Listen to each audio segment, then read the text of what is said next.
Okay, so we got the 12th fret and we're doing a hammer. And then we're going to come to the A string, hammer, D string, again,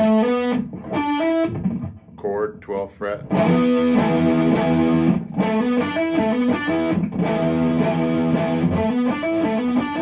downstroke for days.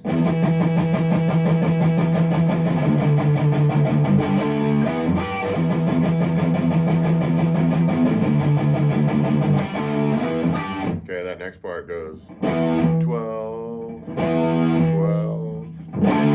10, and then you come down here and go L shape. Go